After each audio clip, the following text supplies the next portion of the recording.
Ya hablamos acerca de los web APIs. Ahora vamos a hablar acerca de un estilo de cómo hacer web APIs, REST.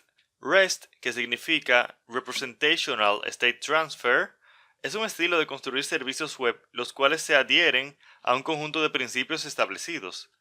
Entonces, la idea aquí es que hay un conjunto de condiciones que un web API debe de tener para poder decir que implementa REST. Cuando un web API respeta estas condiciones, a dicho web API le llamamos RESTful. Normalmente, cuando consumimos un web API es porque queremos acceder a sus recursos. En nuestro contexto, un recurso hace referencia a cosas o entidades que puedes consumir de un web API. Por ejemplo, si tenemos un web API que nos permite trabajar con el sistema de una biblioteca, un recurso que el web API podría exponer sería el listado de libros de la biblioteca. Otro recurso que el web API podría exponer sería el listado de empleados de la biblioteca. Una idea que se relaciona con REST es la de utilizar métodos HTTP sobre una URL para ejecutar distintas funciones del web API. Por ejemplo, supongamos que tenemos la URL miwebapi.com/api/user y sobre esta hacemos un HTTP GET. Entonces obtenemos un listado de los usuarios y si hacemos un HTTP POST a esta misma URL donde enviamos la información de un usuario, entonces vamos a ejecutar la funcionalidad de crear un usuario en nuestro servidor. A esto le llamamos HTTP CRUD porque podemos crear, leer, actualizar y borrar información consumiendo un web API utilizando HTTP. Sin embargo, esto no es suficiente para decir que un web API es RESTful. Más adelante hablaremos acerca de los métodos HTTP. Por ahora, concentrémonos en las condiciones que hacen que un web API sea RESTful. La ventaja de respetar estas condiciones es que, en general, tenemos beneficios añadidos, como un software que puede desarrollarse y responder a cambios de requerimientos de negocio de una manera eficiente. Es importante destacar que no todos los web APIs que hagas tienen que ser RESTful. Al final, REST es solo una guía para desarrollar web APIs, la cual no tienes que seguir al pie de la letra para que tu web API sea bueno. Como ya dijimos, para que un web API sea RESTful, debes respetar una serie de condiciones. En específico, debes respetar las 6 condiciones de REST. Vamos entonces a hablar de estas 6 condiciones. Arquitectura cliente-servidor. La arquitectura cliente-servidor nos habla de la separación entre un cliente y un proveedor o servidor. En el caso de los web APIs, el servidor es un servidor web. El cliente puede ser cualquier software capaz de comunicarse utilizando HTTP con el servidor web. Por ejemplo, una página web en un navegador, una aplicación en un celular e incluso una aplicación de escritorio. Con este principio aseguramos la separación de responsabilidades entre nuestro servicio de web API y los clientes que consumen dicho servicio. Así, nuestro web API puede evolucionar en el servidor y eso no necesariamente debe de afectar a los clientes de nuestro servicio. Interfaz uniforme. La idea de la interfaz uniforme es tener una forma estandarizada de transmisión de información. Con esta condición tenemos una manera universal de utilizar web APIs comunes. La idea entonces es que, si sabes consumir un web API, sepas consumir otros web APIs sin mucha dificultad. La condición de interfaz uniforme nos pide 4 subcondiciones. La primera es identificación de recurso.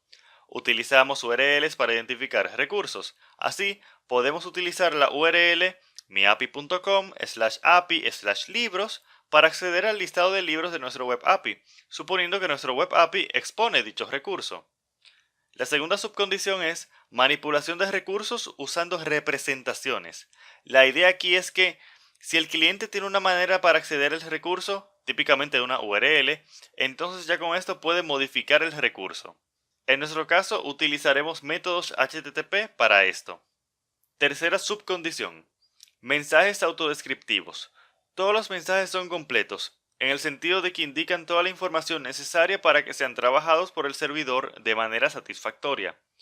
Cuando hablamos de mensajes, en nuestro caso, nos referimos a peticiones HTTP que hacemos al servidor. Algo que un mensaje puede indicar es el formato en el que quiere la información del servidor. Para eso podemos utilizar media types. Los media types son identificadores de formato que utilizamos para indicar de qué manera queremos que se nos dé la información. Por ejemplo, podemos pedir que la información del Web API se nos dé en formato JSON o en formato XML, formato PDF, etc. Claro, es importante destacar que aunque el cliente tiene el poder de pedir la información en el formato que desea, es responsabilidad del servidor poder satisfacer la petición del cliente. Si la petición del cliente no es razonable, el servidor no tiene por qué satisfacerla. Por ejemplo, si el cliente quiere un listado de libros del Web API y lo pide en formato JPEG, el cual es un formato de imagen, esto ni siquiera tiene sentido, por lo que nuestro Web API no tiene por qué satisfacer dicha demanda. Sin embargo, sí es razonable que el cliente nos pueda pedir esa información en formato XML o JSON. Hypermedia as the Engine of Application State o HATEOS. Esto significa que la información que nos da el Web API cuando hacemos una petición debe incluir links para poder seguir explorando los demás recursos del API. Por ejemplo, si pedimos un listado de libros de nuestro Web API, sería ideal que cada uno de esos libros tenga un link el cual nos permita ver el detalle de cada uno de los libros. Protocolo sin estado.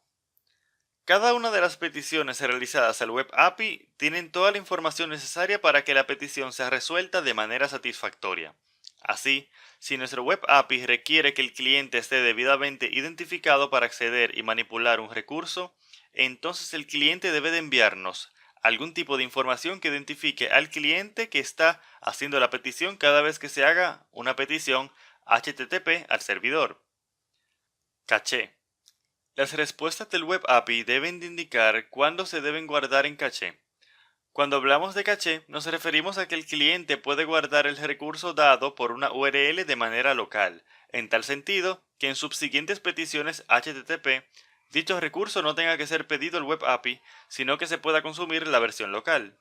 Esto disminuye el tiempo de respuesta que deben esperar los clientes de nuestra aplicación. No todo se debe guardar en caché, pues esto pone en riesgo a nuestros clientes de trabajar con data desactualizada. Sistema de capas. El servicio del servidor debe tener una arquitectura de capas, donde su evolución sea completamente transparente para el cliente. Así, por ejemplo, si tu servicio web va a utilizar load balancers, tus clientes no tienen por qué tener presente este detalle, pues esto debe ser algo completamente transparente para ellos. Código en demanda. Opcional. El servicio web tiene la opción de enviar código fuente el cual se va a ejecutar en el cliente. Típicamente, este código es JavaScript.